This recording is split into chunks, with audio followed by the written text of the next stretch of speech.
Hello everyone, welcome back to my YouTube channel.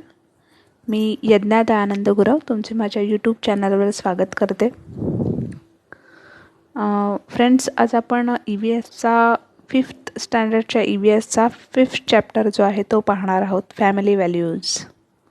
Okay, hope तुम्हाला माझे जे videos आहेत ते आवडत असतील. व्हिडिओज तुम्हाला आवडत असतील तर व्हिडिओजना नक्की लाईक करा. तुमच्या काही क्वेरीज असतील तर आम्हाला कमेंटद्वारे कळवा. आमचा चॅनल जो आहे तो सबस्क्राईब करा, ज्यामुळे तुम्हाला पुढील व्हिडिओज जे आहेत ते पाहता येतील. बेल आयकॉन जे आहे त्यावर क्लिक करा. ओके, ज्यामुळे तुम्हाला नोटिफिकेशन्स मिळतील व्हिडिओचे. आणि तुमच्या जर काही क्वेरीज असतील तर त्या कमेंटद्वारे आम्हाला नक्की कळवा. आता आपण सुरुवात करूया आपल्या 5th स्टँडर्डच्या 5th चॅप्टरला, that is family values. Yes, चला सुरू करूया. 5वा चॅप्टर आहे फॅमिली व्हॅल्यूज. फॅमिली म्हणजेच आपलं कुटुंब, आणि फॅमिली व्हॅल्यूज या चॅप्टरमध्ये आपल्याला सांगितलं आहे आपल्या कुटुंबाचं आपल्या लाईफमध्ये, आपल्या आयुष्यात काय महत्त्व आहे. ओके, सो स्टार्ट करूया आपण. Can you tell in your family how do you make the decision to go on a trip? तुम्ही सांगू शकता का तुमच्या कुटुंबात तुम्ही तुम्हाला जर एखाद्या ट्रिपला जायचं असेल, सहलीला जायचं असेल, तर डिसिजन तुम्ही कसे घेता? Do you offer suggestions about the places to visit during the trip? तुम्ही काही सजेशन्स देता का तुमच्या फॅमिली मेंबर्सना? Do you get to suggest which guest should be invited over during a holiday? हॉलिडेला म्हणजे सुट्टीच्या दिवशी तुमच्या घरी कोणते गेस्ट येणार आहेत हे तुम्ही सजेस्ट करून सांगता का? How do you help during preparations for festivals or functions at home? एखाद्या सणाला किंवा एखादा काही फंक्शन्स असेल, एखादा कार्यक्रम असेल तुमच्याकडे, तर तुम्ही जे प्रिपरेशन आहे, जे घरी तुम्ही तयारी करता की नाही, सजावट वगैरे करता, तर ती तुम्ही कशी करता? येस, आता या सगळ्या प्रश्नांची उत्तर आपल्याला या चॅप्टरमध्ये मिळणार आहेत. Okay, role in decision making. Now आधी आपण डिसिजन मेकिंग हा कन्सेप्ट काय आहे हे पाहूया. डिसिजन मेकिंग म्हणजेच तुम्ही एखादी गोष्ट ठरवता की नाही, एखादा डिसिजन घेता, right? So it's called decision making. Okay, we live together in a family. आपण फॅमिलीमध्ये राहतो, आपण एका कुटुंबात राहतो, बरोबर? Every persons likes and dislikes are different. आणि आपल्या कुटुंबातील प्रत्येक माणसाचे जे लाईक्स आहेत, त्याच्या ज्या आवडी आहेत, त्याचे डिसलाईक्स आहेत, त्याच्या ज्या न आवडणाऱ्या गोष्टी आहेत, त्या कशा असतात? त्या डिफरंट असतात प्रत्येकाच्या, राईट? सेम नसतात. Okay, thoughts and opinions can also differ. जे थॉट्स असतात, त्यांचे जे विचार असतात, त्यांचे जे ओपिनियन, त्यांची जी मतं असतात, हे सुद्धा कसे असतात? डिफर असतात. ओके, वेगळे असतात. We ourselves are different from others. आपण सुद्धा सगळ्यांपेक्षा वेगळे आहोत, बरोबर? Even so our thoughts and opinions can match those of others on various topics. आणि तरीसुद्धा आपले जे थॉट्स आहेत, आपले विचार आहेत किंवा आपली मतं आहेत, ही एखाद्या टॉपिकवर, एखाद्या पर्टिक्युलर टॉपिकवर सगळ्यांशी मिळती जुळती अशी असतात. We have love and affection for each other. आपल्याला कुटुंबातील प्रत्येक माणसाशी एक नातं जे असतं ते आपलं कसं असतं? घट्ट असतं, right? We take care of each other and are concern about other people's wellbeing. आपण एकमेकांची काळजी घेतो आणि आपल्याला जे इतरची माणसं असतात त्यांचीही आपण केअर करतो. Okay, we talk to each other before making decisions about anything in the house. कोणताही डिसिजन घेण्याआधी आपण कुटुंबात सगळ्यांना विचारतो, सगळ्यांची मतं जाणून घेतो. We consult each other and make decisions that everyone agree with. आणि आपण या गोष्टीची खात्री करतो की प्रत्येकजण जो आहे तो या डिसिजनवर ठाम आहे का. ओके, आणि हेच या कुटुंबातील सगळ्या माणसांचं जे डिसिजन आहे ते एकत्र करून मग आपण जो फायनल डिसिजन आहे तो घेतो. In this way we are part of decision making in the family. आणि अशाच प्रकारे आपणही आपल्या कुटुंबातल्या डिसिजन मेकिंग या प्रोसेसमध्ये आपल्या फॅमिलीचा पार्ट असतो, फॅमिलीचा भाग असतो. Now what happens when everyone has a role in decision making. प्रत्येकाचा जर या डिसिजन मेकिंगमध्ये रोल असेल तर काय घडतं, तर each person gets the opportunity to say what they think. Of course प्रत्येक माणसाला अपॉर्च्युनिटी मिळते, संधी मिळते की तो काय विचार करतो हे इतरांसमोर मांडण्याची. By asking everyone's opinions the subject is थ्रूली discussed from every aspect. आणि प्रत्येकाचे ओपिनियन जेव्हा आपण घेतो, प्रत्येकाची मतं जेव्हा आपण घेतो, तेव्हा त्यांच्या मतानुसार आपलं डिस्कशनही होतं कुटुंबातील इतर माणसांशी. We feel like a more important part of the family when we see that our opinion is valued. आणि जेव्हा कुटुंबातील माणसं ही आपल्या मताशी सहमत असतील तर मग आपल्यालाही त्या कुटुंबात इम्पॉर्टंट आपण आहोत असं फील होतं, right. Okay, just as we have a role in making decisions in our family, we also have a role in public decision making. ज्याप्रमाणे आपण आपल्या कुटुंबात जे डिसिजन मेकिंगचा रोल असतो, तसंच आपण पब्लिक प्लेसमध्ये म्हणजेच तुमच्या घराच्या बाहेर समाजात सुद्धा आपल्याला डिसिजन मेकिंगचा रोल जो आहे तो इम्पॉर्टंट आहे. In newspapers, we read about matters requiring public participation. A few examples of such news have been summarized below. न्यूजपेपरमध्ये आपण अशा बऱ्याचशा घटना ज्या आहेत त्या वाचतो, ज्याच्यामध्ये आपल्याला पब्लिक पार्टिसिपेशन ज्याच्यात असतं, अशा बरेचसे मॅटर्स न्यूजपेपरमध्ये छापून येतात. ओके, त्यातले काही एक्झाम्पल्स खाली दिलेले आहेत, तर ते कोणते आहेत आपण बघूया. Read and discuss. Okay, first, citizens participate in municipal budget planning. Citizens to decide the matters on which to spend money. Okay, आता इथे काय सांगितलं आहे, सिटिझन्स जे आहेत म्हणजे जे नागरिक आहेत त्यांनी पार्टिसिपेट केलं आहे कशात, तर म्युनिसिपल बजेट प्लॅनिंगमध्ये. म्हणजे म्युनिसिपल बजेट प्लॅनिंग जो आहे तो ठरवण्यासाठी सिटिझन्सचे जे पार्टिसिपेशन आहे ते घेण्यात येतं. Citizens to decide the matters on which to spend मनी.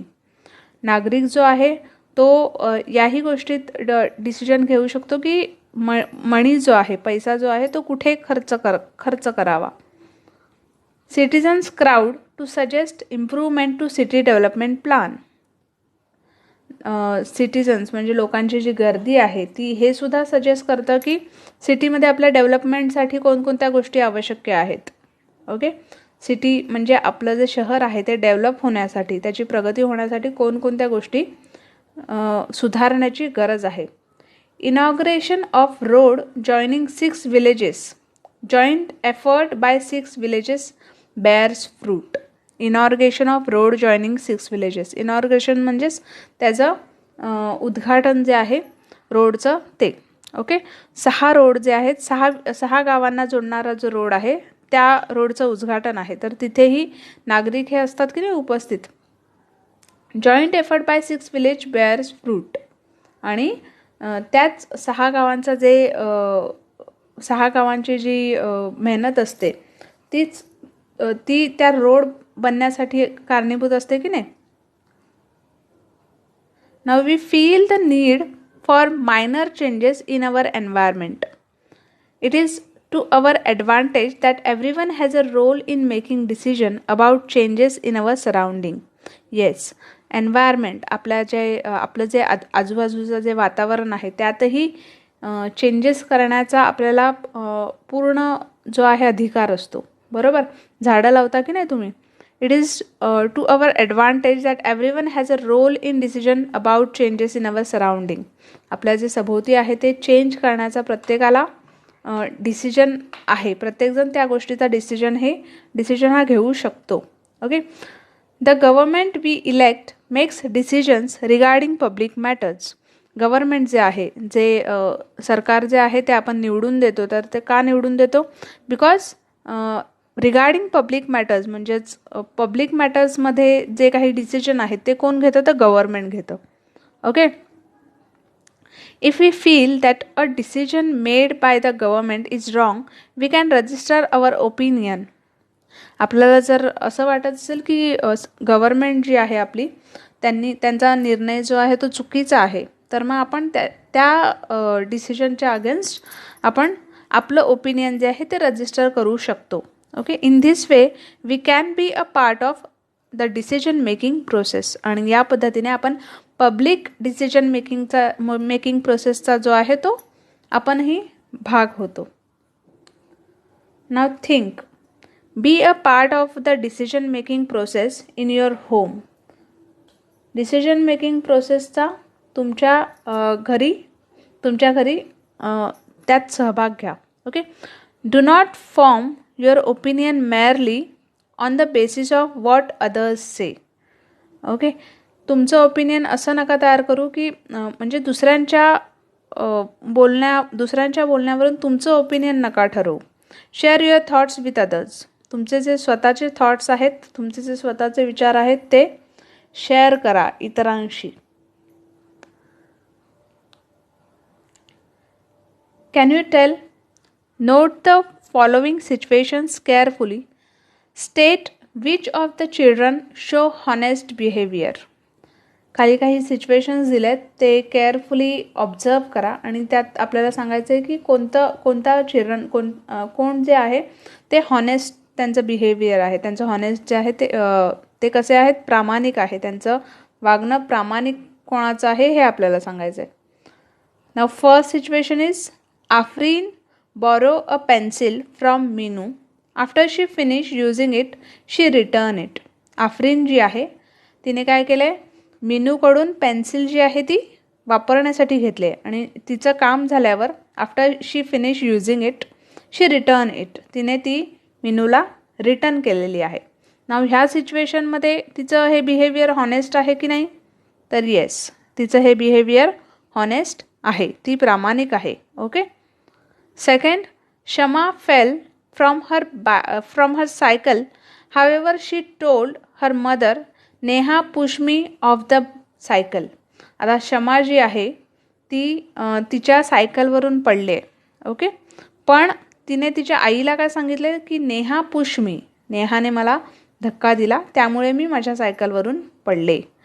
आता हे जे हिचं बिहेवियर आहे हे कसं आहे? डिसहॉनेस्ट आहे की नाही? It's not honest, right? ती खरं बोलत नाही आहे ना यात. Okay. Now third situation, Mary took the bag she found in a rickshaw to a police station. मॅरीला एक बॅग सापडले रिक्षामध्ये आणि ती तिने पोलीस स्टेशनमध्ये सबमिट केलेली आहे, पोलीस स्टेशनमध्ये जमा केलेली आहे. आता हे बिहेवियरसुद्धा हॉनेस्ट आहे, right? Now we see effects of honest and dishonest behaviour. Honest आणि डिसहॉनेस्ट बिहेवियर आपलं जे असतं, प्रामाणिक आणि अप्रामाणिक जे वागणं आपलं असतं, त्याचे इफेक्ट्स काय आहेत हे आपण पाहूया. We do many different things every day. Sometimes we make mistake. आपण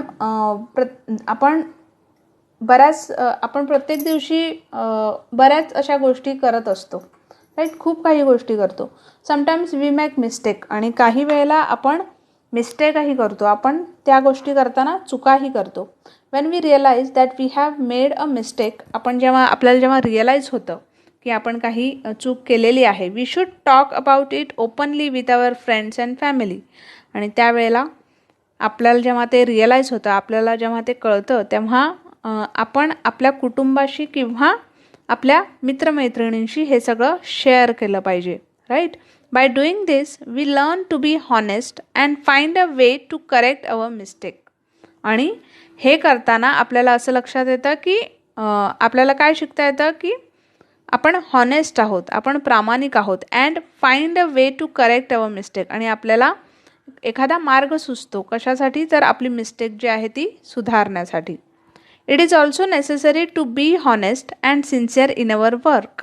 तसंच आपण एखादं जर काम करत असू तर त्यातही हॉनेस्ट आणि सिन्सिअर असणं, म्हणजे प्रामाणिक आणि ते काम वेळेवर पूर्ण करणं, हे सुद्धा खूप गरजेचं असतं. We must try hard to keep the trust in any relationship and never cheat. Right. आपल्याला नेहमी असा प्रयत्न केला पाहिजे की आपण जेव्हा एखादं रिलेशनशिप ठेवतो, एखादं नातं जेव्हा ठेवतो, तेव्हा त्यात कोणाचीही फसवणूक होऊ नये. Okay. If we are honest we do not to have. आपण जर हॉनेस्ट असू, आपण जर प्रामाणिक असू, तर आपण यात चीट करू शकत नाही. Right. Now, do you know, in 2011, during a cricket match between India and the West Indies, a bowler caught Sachin Tendulkar right at the beginning of the match. 2011ला जेव्हा क्रिकेट मॅच झाली होती India आणि waste इंडिजच्या मध्ये, त्यावेळेस सचिन तेंडुलकर जे आहेत त्याला काय केलं होतं, बॉलरने कॉट केलं होतं. म्हणजे बॉलरने कॉट म्हणजेच आऊट केलं होतं. Okay. The bowler appeal to the umpire thinking that the ball had not touch the bat. आणि बॉलर जो आहे, वेस्ट इंडिजचा जो बॉलर आहे, त्याने काय केलं होतं, अंपायरला अपील केलं होतं की त्याचा जो बॉल आहे तो सचिन तेंडुलकरच्या बॅटला टच झालेला नाही आहे. Okay. So he is not out. The umpire declare Tendulkar not out. However, knowing that the ball had touched his bat, Tendulkar returned to the pavilion though he was declared not out. आणि सचिन तेंडुलकरला असं वाटलं की जो ball आहे तो त्याच्या बॅटला touch झाला आणि तो ते पॅव्हेलियन म्हणजेच ते मैदान सोडून तो आऊट आहे असं समजून तो बाहेर पडत होता. पण वेस्ट इंडिजच्या बॉलरने काय केलं, त्याने प्रामाणिकपणे अंपायरला सांगितलं, अपील केलं की माझा जो बॉल आहे तो त्याच्या बॅटला, सचिन तेंडुलकरच्या बॅटला लागलेला नाही आहे. So he is not out. तो नॉट आऊट आहे. ओके. सो इथे असं दिसतंय की क्रिकेट मॅच जरी असलं तरी जो बॉलर होता त्याचा प्रामाणिकपणा, त्याची हॉनेस्टी आपल्याला ह्या सिच्युएशनमध्ये दिसून येते. Right.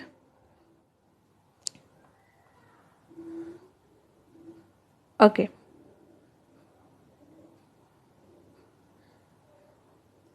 Just a minute. Yes.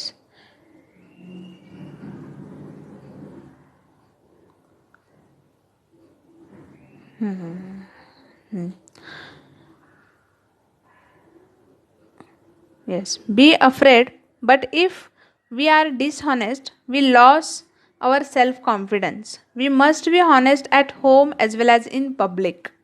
Okay. आपण जर हॉनेस्ट असू, आपण जर डिसहॉनेस्ट असू, अप्रामाणिक असू, तर आपण आपला जो सेल्फ कॉन्फिडन्स आहे तो काय होतो, तो लूज होतो. म्हणजेच आपला जो आत्मविश्वास आहे तो आपण गमावतो. We must be honest at home as well as in public. आपल्याला आपल्या घरी आणि पब्लिकमध्ये हॉनेस्ट राहिलं पाहिजे. Everyone respect and honest person. Honesty is our strength. प्रत्येक माणूस जो आहे तो हॉनेस्ट पर्सन जो आहे, प्रामाणिक माणूस जो आहे, त्याचा रिस्पेक्ट करतो. आणि हॉनेस्टी इज अवर स्ट्रेंथ. प्रामाणिकपणा जो आहे ते काय आहे, आपला स्ट्रेंथ आहे, आपली पॉवर आहे. Now honesty in public life. If we are honest in our public life we will get better public services and facilities.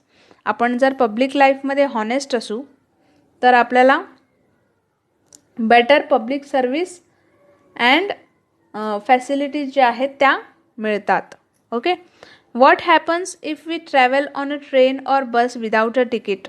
काय झालं असतं जर आपण ट्रेन किंवा बसमध्ये विदाऊट तिकीट ट्रॅव्हल केलं असतं. Our public transport system will run at a loss and would soon have to shut down. आपलं जे पब्लिक ट्रान्सपोर्ट सिस्टम आहे, म्हणजे जी ट्रेन आपली किंवा बस जे आहेत त्या कशा लॉसमध्ये गेल्या असत्या. राईट. त्यांचा प्रॉफिट झाला नसतं, त्यांचं नुकसान झालं असतं आणि लवकरात लवकर ते नुकसानामुळे त्या सर्विस ज्या आहेत त्या पूर्णपणे बंद झाल्या असत्या. If each person boys a ticket honestly this problem will not arise. जर प्रत्येक माणूस हॉनेस्टली प्रामाणिकपणे तिकीट काढून प्रवास जर करत असेल तर मग हा जो प्रॉब्लेम आहे तो कधीच उद्भवणार नाही. Honesty can increase efficiency in public life. Honesty is the best way to increase discipline and efficiency in public life. Honesty जे आहे ते काय करतं, पब्लिक लाईफमध्ये एफिशियन्सी जी आहे ती इन्क्रीज करतं. Okay. Honesty is the best way to increase discipline. Discipline म्हणजेच आपले जे रूल्स आहेत ते सुद्धा आपण त्या गोष्टीवर ठाम असतो की नाही. And efficiency in public life. Okay. Increase efficiency in public life. Now advantages of cooperation. Cooperation म्हणजेच आपण जेव्हा एकत्रित येतो, कोऑपरेट करतो एखाद्याला, राईट. सो एखाद्याला मदत करतो तर त्याचे ॲडव्हान्टेजेस काय आहेत ते आपण पाहूया. In a family we cooperate with each other. Similarly in team sports the more the players cooperate with one another. जसं आपण कुटुंबात एकमेकांना मदत करतो तसंच आपण जेव्हा एका टीममध्ये असतो, टीमवर्क जेव्हा आपण करतो त्यावेळेसही एकमेकांचं कॉपरेशन जे आहे ते महत्त्वाचं असतं, राईट. आणि आपण एकमेकांना कॉपरेट करतो. The better is their game, right. आणि जेव्हा खेळ आपण तो खेळतो तेव्हा तो बेटर होतो, राईट, चांगला होतो. Instead of keeping the feeling of cooperation restricted to sports, we should bring it into public life as well. हे जे कॉपरेशन आहे ते फक्त खेळापुरता न ठेवता आपण पब्लिक लाईफमध्ये सुद्धा हे यूज केलं पाहिजे, राईट. पब्लिक प्लेसमध्ये सुद्धा आपण कॉपरेशन जे आहे ते दाखवलं पाहिजे. Everyone needs cooperation in public life. Public लाईफमध्ये म्हणजेच समाजात वावरताना प्रत्येकाला कॉपरेशनची गरज ही लागते. We too need the help of others. आपल्याला सुद्धा इतरांची मदत जी आहे ती कधी ना कधीतरी लागते. Fairs, rallies and other such gatherings can only be arrange successfully if we cooperate with one another. Fairs जे असतात, मेळावे जे असतात, रॅलीज असतात तुमच्या, right. And such other gathering म्हणजे स्नेहसंमेलन वगैरे असतं. तर हे सगळे सक्सेसफुल कधी होतात, जेव्हा तुम्ही एकमेकांना कॉपरेट करता, एकमेकांना मदत करता. Okay. Now what's the solution. We meet a boy who has lost his way. While on a trip, we realize that our friend has forgotten her tiffin at home. Some people are stuck in the lift of a building. Okay, now first situation is we meet a boy who has lost his way. एखादं कोणी जर रस्ता विसरलं असेल किंवा हा रस्ता त्याला सापडत नसेल, रस्ता म्हणजे मार्ग, घरी जाण्याचा मार्ग किंवा काही, तर तुम्ही काय कराल, त्या बॉयची, त्या मुलाची मदत कराल, राईट. त्याला योग्य तो मार्ग, करेक्ट वे जो आहे, करेक्ट जो रस्ता आहे तो त्याला दाखवाल, बरोबर. Second situation is while on a trip we realise that our friend has forgotten her tiffin at home. जेव्हा आपण एखाद्या ट्रिपमध्ये असू, जेव्हा आपण सहलीला जाऊ आणि तुम्हाला असं त्यावेळेस सहलीला जाताना कळालं की तुमचा जो फ्रेंड आहे त्याने टिफिन आणलेला नाही आहे, तो टिफिन जो आहे त्याचा तो घरी विसरला आहे. मग त्यावेळेस तुम्ही काय कराल, ऑफकोर्स तुम्ही तुमचा टिफिन जो आहे तो त्याशी शेअर कराल, right. It's a good habit. Okay. Now some people are stuck in the lift of a building. काही माणसं जी आहेत ती बिल्डिंगच्या लिफ्टमध्ये अडकलेत. ओके. तर तुम्ही काय कराल, त्यांना लिफ्टमध्ये तसंच सोडून द्याल की कोणाला तरी जाऊन सांगाल की ते लिफ्टमध्ये अडकलेत, राईट. त्यांना लिफ्टमधून बाहेर काढण्यासाठी जे जे पॉसिबल असेल ते सगळं तुम्ही कराल, बरोबर. Okay. Now read and discuss. Okay. आता इथे कन्व्हर्सेशन आहे ते आपण बघूया. Read the dialogue given below. Discuss the problem stated and its solution. Okay, now let's see. Our teachers taking us to see a fort. It will be a lot of fun, but let us not include Savita and Samir in our group. Savita talks too much and Samir is always playing prank. Okay, आमचे जे teachers आहेत ते आम्हाला कुठे घेऊन जाणार आहेत? Fort बघायला, किल्ला बघायला घेऊन जाणार आहेत. ओके, तिथे खूप मजा येणार आहे. पण आम्ही सविता आणि समीर जे आहेत त्यांना आमच्या ग्रुपमध्ये इन्क्लूड करणार नाही आहोत. त्यांना आम्ही आमच्या ग्रुपमध्ये घेणार नाही आहोत. का? व्हाय? तर because Savita talks too much. Savita ही खूप बोलते. And Sameer is always playing prank. Sameer हा नेहमी काय करतो? इतरांची मस्करी करत असतो. Okay, so what? Savita sings well. Sameer tells joke. Let's talk to them. मग ही दुसरी मुलगी काय म्हणते त्या मुलाला की मग काय झालं? सविता जी आहे ती चांगली गाते आणि समीर जो आहे तो जोक सांगतो. Okay, let's talk to them.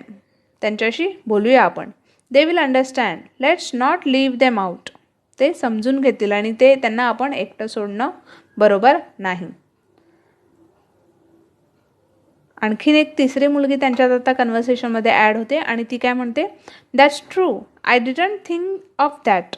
हे बरोबर आहे आणि मी याचा विचार केलेला नाही आहे. Let us prepare for the trip together. चला आपण ट्रिपला एकत्र जाऊ. Yes Gayatri rights. मुलगा काय म्हणतो मग? Yes Gayatri right. तू बरोबर आहेस. Let us learn new songs from Savita and new jokes from Sameer.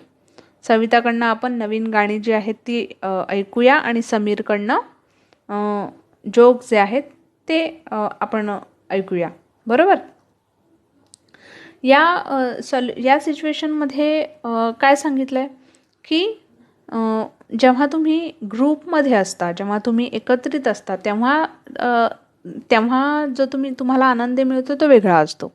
Right? आणि जेव्हा तुम्ही एकटे एखादी गोष्ट फन करता किंवा मोजक्याच माणसांमध्ये फन करता, सो ते थोडंसं तुम्हाला डिस्कम्फर्टेबल असतं. म्हणजे ते कम्फर्टेबल नसतं, अनकम्फर्टेबल असं तुम्हाला फील होतं त्यावेळेस. Right?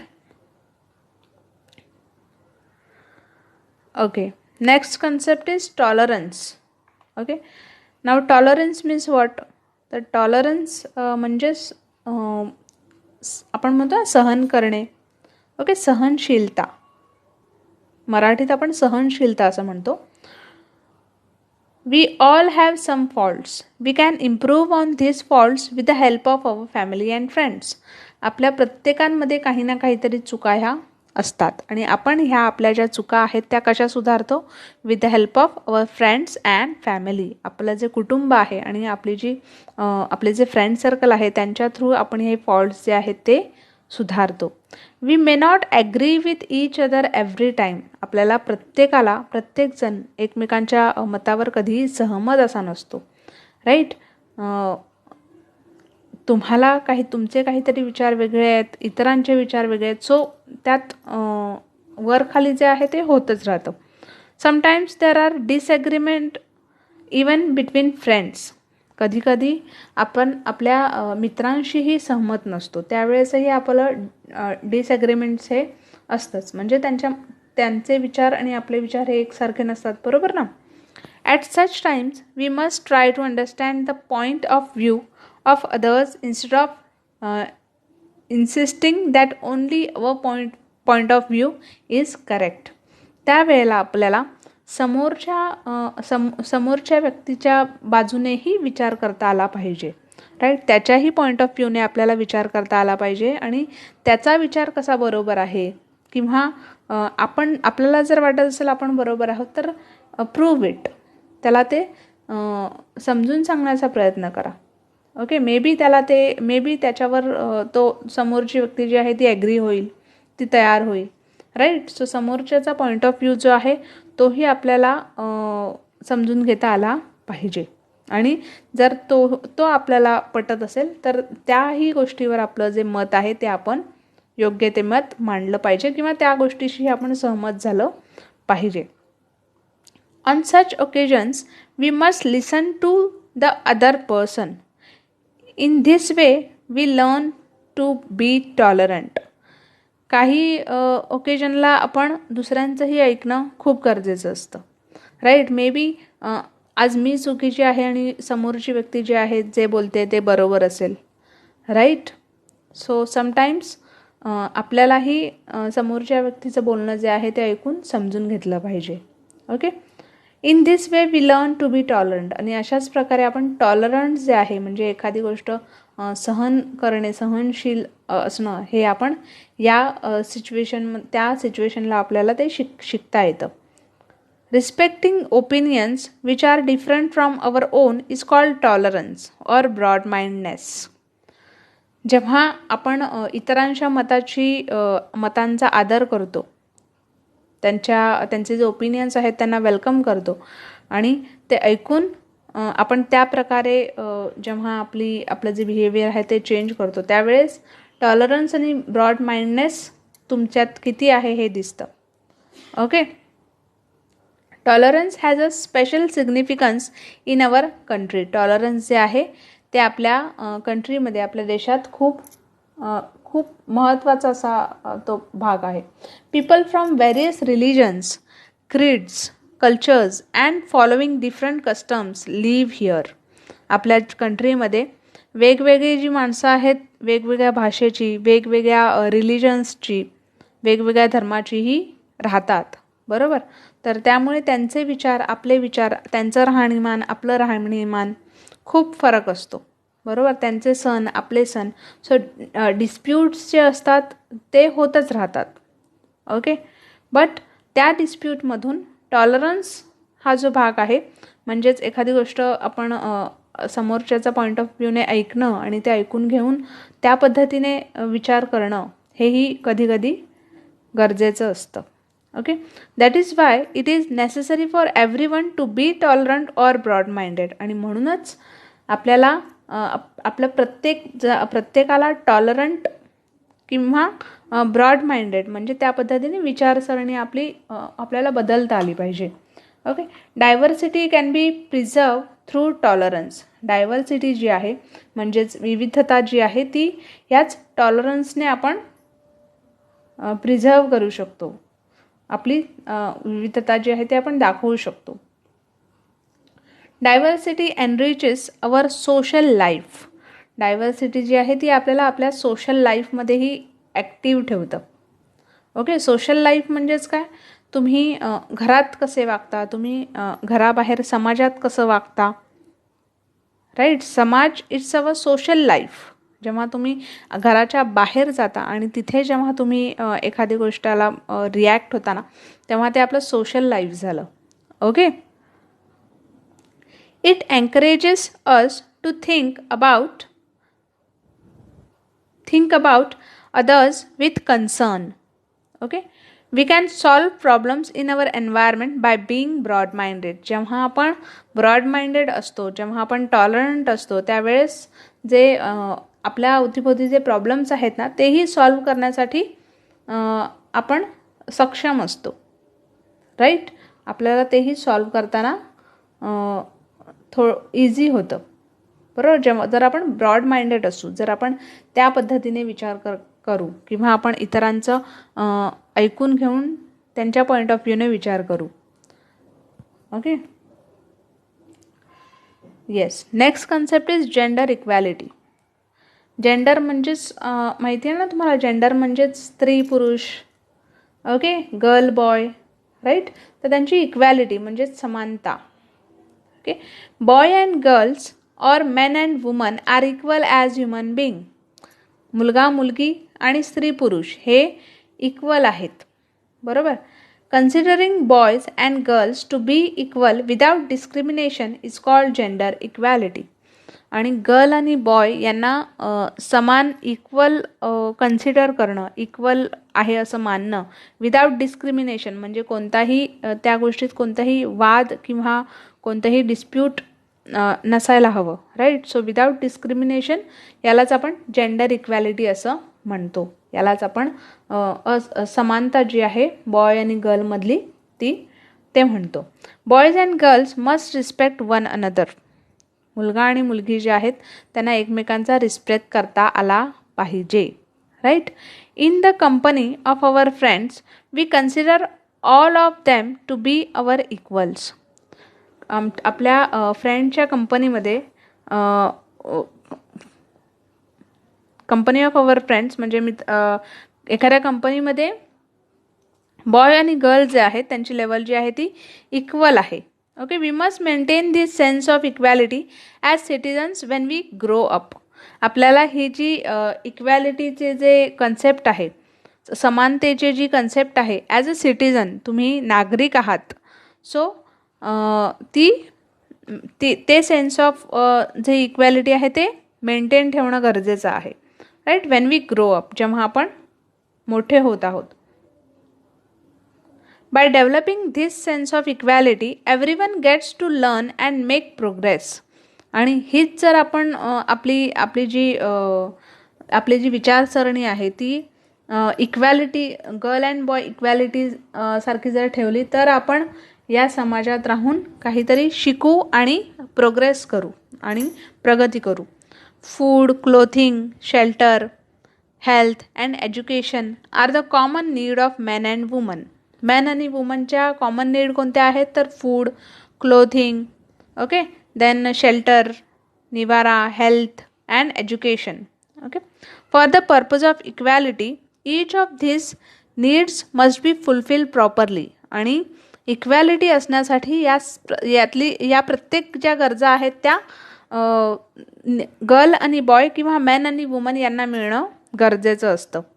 Main and women have equal rights to facilities such as this. Similarly, men and women must get equal opportunity of progress. आणि त्यांना जे अधिकार आहेत, त्यांचे जे राईट्स आहेत तेही त्यांना इक्वल हे मिळाले पाहिजेत. ओके. त्यांचे जे अपॉर्च्युनिटी ऑफ प्रोग्रेस आहे, त्यांची प्रगती ज्या संधीमुळे होते त्या संध्याही त्यांना इक्वल अशा मिळाल्या पाहिजेत. Now see prepare slogan on gender equality. Gender इक्वॅलिटीवर त्यांनी स्लोगन आपल्याला तयार करायला सांगितलं आहे. ओके. सो तो स्लोगन तयार करून ठेवा. Yes. Next, what's the solution? The following things are observe in some families. काही जे फॉलोइंग ज्या सिच्युएशन आहेत त्या फॅमिलीजमध्ये आढळल्या आहेत. ओके. सो आपण त्या बघूया. In some homes, boys' uniform, textbook and bags are bought first. Purchases for girls are put off. काही फॅमिलीमध्ये मुलगा जो आहे त्याचे जे कपडे आहेत, त्याचे युनिफॉर्म जो आहे, स्कूल युनिफॉर्म, त्याचा टेक्स्टबुक म्हणा किंवा त्याची बॅग म्हणा, हे आधी बाय केलं जातं, हे आधी परचेस केलं जातं आणि गर्लचं जे असेल ते नंतर केलं जातं. तर असं का होतं? मग तिथे जेंडर इक्वॅलिटी ही नाही आहे. Right. Second situation, when his team lost a kabaddi match, Raju began to cry. Okay. राजूची जी टीम आहे कबड्डीची ती मॅच हरलेली आहे आणि त्यावेळेस राजू जो आहे तो रडतोय. Dinesh said, why are you crying like a girl. त्यावेळेस दिनेश काय म्हणतो की why are you crying like a girl. तू मुलीसारखा का रडतोयस. राईट. म्हणजे याचा अर्थ काय, दिनेशची जी मेंटॅलिटी आहे त्याची जी विचार करण्याची क्षमता आहे, it's not girl and boy equality. इथे तुम्हाला जेंडर इक्वॅलिटी नाही दिसत आहे. राईट. तो मुलींना ऑलवेज मुली क्राय करतात असंच समजतो. Okay. Third situation is, Vandana likes the bat and ball a lot.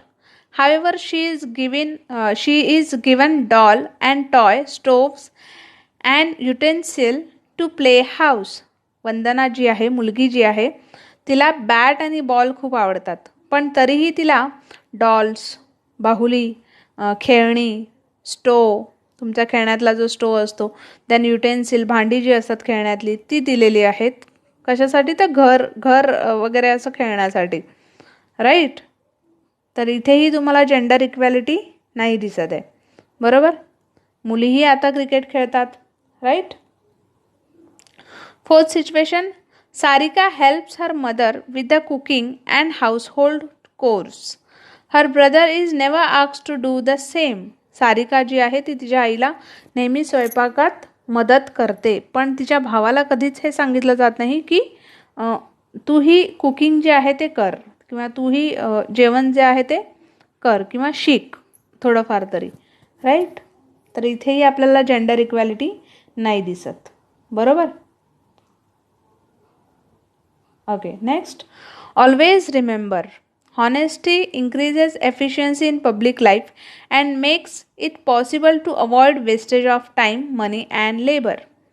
honesty जी आहे ती काय करतं, पब्लिक लाईफमध्ये एफिशियन्सी जी आहे, आपली जी प्रतिष्ठा आहे समाजात ती वाढवतं. Okay. And makes it possible to avoid wastage of time. आपला जे टाईम जो आहे तोही वेस्ट होत नाही, मनी वेस्ट होत नाही, लेबर कष्ट जे आहेत तेही आपले वाढत नाहीत. Now let's see what we have learned from this chapter. Everyone in the family must have a say in decision making.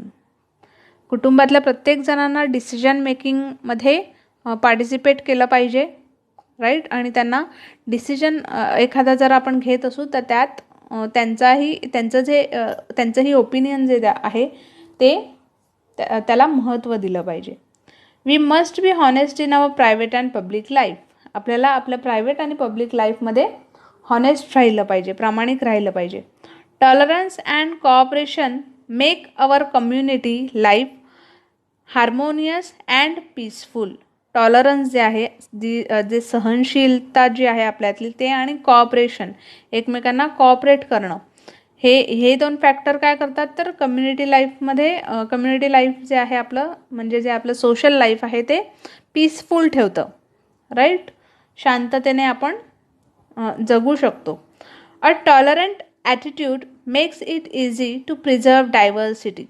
Tolerant attitude जे आहे आपलं, म्हणजे सहनशील करण्याची एखाद्यात जी क्षमता आहे ते काय करतं, डायव्हर्सिटी म्हणजेच विविधता जी आहे. आपण बघितलं ना की आपल्या कंट्रीमध्ये वेगवेगळे रिजन्स अवेलेबल आहेत. राईट. वेगवेगळ्या धर्माचे माणसं जी आहेत ती आहेत. तर त्यावेळेस हे जे टॉलरंट ॲटिट्यूड आहे ते खूप गरजेचं असतं. Okay. Men and women are equal. It is not right to discriminate between them. Men आणि वुमन जे आहेत ते इक्वल आहेत. ओके. गर्ल अँड बॉयसुद्धा इक्वल आहेत. त्यांच्यामध्ये डिस्क्रिमिनेट त्यांना करता कामा नये. ओके. त्यांचे जे राईट्स आहेत तेही इक्वल आहेत. नाव इथे आपला 5th चॅप्टर जो आहे तो कंप्लीट झालेला आहे, फॅमिली व्हॅल्यूज. ओके. होप तुम्हाला हा चॅप्टर कळाला असेल. राईट. चॅप्टर जर कळाला असेल तर आमचा जो चॅनल आहे तो नक्कीच सबस्क्राईब करा, आणि व्हिडिओजना लाईकही करा. व्हिडिओज जर तुम्हाला आवडत असतील तर कमेंटद्वारे तुमच्या काही क्वेरीज असतील तर त्या आम्हाला कळवा. आणि चॅनल सबस्क्राईब करायला विसरू नका, जेणेकरून तुम्हाला नेक्स्ट व्हिडिओज जे आहेत ते पाहता येतील. नोटिफिकेशन बेल आयकॉन जे आहे ते क्लिक करा, ज्यामुळे नोटिफिकेशन जे आहेत पुढचे ते तुम्हाला मिळतील. ओके. इथे आपला 5th चॅप्टर कंप्लीट झाला आहे. सो भेटूया आपण नेक्स्ट व्हिडिओमध्ये. तोपर्यंत take care and good day.